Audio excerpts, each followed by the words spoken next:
This video will contain spoilers for Avengers Endgame as soon as the next sentence. So, if you haven't seen the movie, then scram! Now that Endgame has been released and Thanos has been defeated, the Infinity Saga has come to a close. 11 years and 22 movies. What a ride it has been. But as we continue forward in the MCU, we are going to need a new big bad for the movies to center around. Unless, of course, Marvel has a different plan for the future, and in that case, great. But then I really don't have anything to speculate on. So I'm going to assume that there is going to be a new villain pulling the strings for the foreseeable future. But who should it be? Well, let me introduce you to Kang the Conqueror.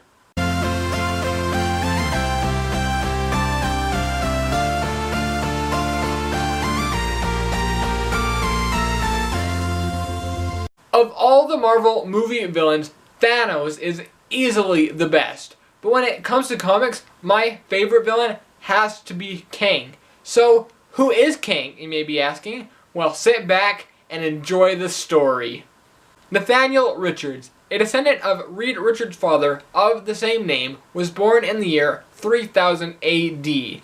At some point, he found time travel technology and traveled back in time to ancient Egypt, where he took on the name Ramatut and ruled as the pharaoh for about a decade, until he was forced to flee by the Fantastic Four. He then traveled to the 40th century, where he briefly was known as the Scarlet Centurion, but finally settled on the name Kang the Conqueror. As Kang, he builds himself a suit that grants him the abilities of enhanced strength, force fields, and energy projection. He also travels through time and on a number of occasions fights the Avengers. Now, for how I think they should do him in the movies, I need to introduce you to Iron Lad. In the year 3016, a 16-year-old Nathaniel Richards is saved from death by his future self, Kang the Conqueror. Kang shows Nathaniel a number of the things that he does in the future, hoping to inspire him. But the young boy is horrified by what he sees. He then uses Kang's time machine to travel back in time to seek help from the Avengers. Unfortunately for him, he arrives at a time after the Avengers have been disbanded, but he breaks into Stark Industries and finds the dismantled body of Vision. Vision had a failsafe plan, which Nathaniel follows, and he forms the Young Avengers. He also designed himself a suit based on Iron Man and called himself Iron Lad. The MCU has all the setup for Kang to be introduced, just in a slightly different way. Back before Endgame came out, there was a report that said Ty Simpkins would be reprising his role as Harley in Endgame, and many people, myself included, thought that he would become Iron Lad. But as it turns out, he was just at Tony's funeral and he didn't even have any lines.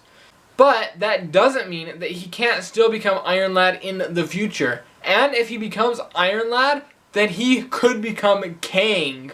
Over the next couple of phases, they could set up Kang as the next big bad, while also setting up the Young Avengers. Harley becomes Iron Lad, Cassie becomes Stature, and other characters such as Kamala Khan, Miss Marvel are introduced. Then, towards the end, it is revealed that it is Iron Lad's destiny to become Kang. He dreads it, runs from it, but destiny arrives all the same.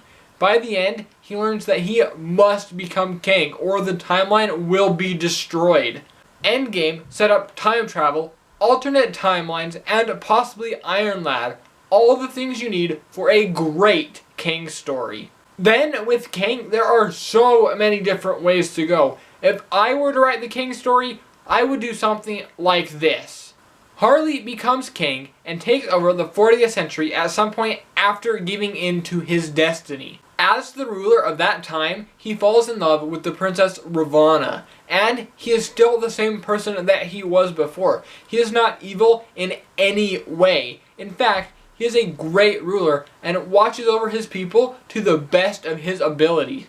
But then something catastrophic happens, causing his world to be destroyed and killing his love in the process. He tracks down the source of the event, and it determines that it is caused by something that one of the Avengers, let's say Spider-Man, did in the past. Well, the past for him. The future for the current MCU timeline. He determines that he can save his time if he simply goes back and eliminates Spider-Man before he does whatever it is that causes the destruction. So that is what he attempts to do. But the Avengers don't really like Kang attacking one of their own, and they don't go down without a fight. And in the first battle, they manage to defeat Kang. But he continues to try to take down Spidey, to no avail. This eventually leads into Secret Invasion, where it is revealed that the issue that Spider-Man caused was actually a Skrull in disguise. With this knowledge, Kang teams up with the Avengers to take down the Super Skrulls, and that's how we end the Kang saga. What do you think? Is this idea even remotely possible, or is it just some cooked up fantasy? Let me know down in the comments. If you enjoyed the video, be sure to hit the like button and subscribe so you don't miss any videos from me in the future. But anyways, that's all I've got for you today. I'll see you next time.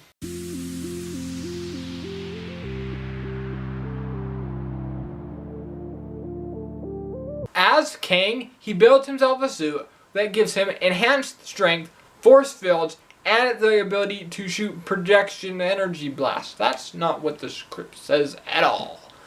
Ugh.